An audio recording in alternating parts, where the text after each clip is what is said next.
दिनै नैबे क'क्राझारनि PWD Yes. हाउसआव गोदानै दाजानाय अल्टारनेटिभ पार्टि अफ बर'लेण्डनि गिबि जथुमनाय जाबाय मा बिथांखिखौ लानानै सावरायखो? जों एक्चुअली अल्टारनेटिभ पार्टि अफ बर'लेण्डनि दिनै गिबि सेन्ट्रेल एक्जिकिउटिभ कमिटिनि जथुमा दङमोन आरो बेखौ मेइनलि जों अथ टेकिंनि थाखाय लिंदोंमोन।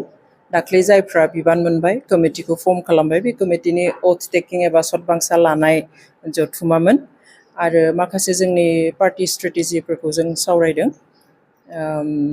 जों माबादिहाय दा खामानियाव आवगायजेनगोन, जोंनि डिस्ट्रिक्ट कमिटि दानाय, block level committee, primary committee बेफोर दानायनि रायजो राजाया गोबां जोंखौ कमिउनिकेट खालामबाय थादों।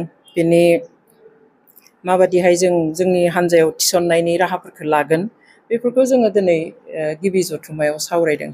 बांद्राय सावरायनाय जायाखै, स्पेशेलि पार्टि स्ट्रेन्थेननि सायावहाय हान्जाखौ माबादि गोख्रों खालामगोन बिनि सायावनो सावरायनाय जादों।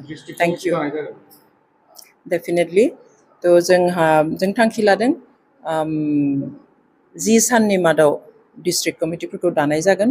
माबेबा डिस्ट्रिक्टआ समफोरनिफ्रायनो स्टार्ट जागोन। एसे गिदिंखानाय दङ आरो बेखौ दाखाङोब्ला गावबा गाव डिस्ट्रिक्टआवहाय ब्लक प्राइमारि बेफोरखौ दालांनो हासिगोन। बेखौ दिनै ज'है थांखि लानाय जायो। Thank you. फैबाय थानाय BTC बिसायख'थियाव नोंथांमोना मा उद्देश्यखौ लानानै बिसायख'थि होदों? जि उद्देश्यखौ लानानै बे हान्जाखौ दादों बे उद्देश्यखौ लानानैनो जोङो इलेक्सनखौ गेलेगोन। खिन्थु बेखौ जों दिनैनि थारिखआव बुंनो हाया जों बेसेबां सिटआव गेलेगोन। जों जिरायगोन सेन्ट्रेल कमिटियावहाय, बेयाव जिरायनानै सम फैब्ला बेखौ डिसिसनखौ लागोन आरो नोंथांमोननो मिथिहोगोन। Thank you. UPPनि सासे दैदेनगिरिया बुंदों जे अनजलि दैमारिनि जिथु दोलो दैदेननाय बिनि सायाव फोथायनाय गैया होननानै बुंदों। आं नुदों माबा फैलार लिडार होननाय नुदों, खिन्थु आंहा बुंनांगौ जेबो गैया बेयाव। अनेकआ अनेक बुंगोन, खिन्थु मोनसे खोथाखौल'सो आं बुंनो लुबैदों जे फैलार ना फेलियर बेखौ सिगां सोलोंना लाथों, बिनि उनावहाय बुंथों। Thank you.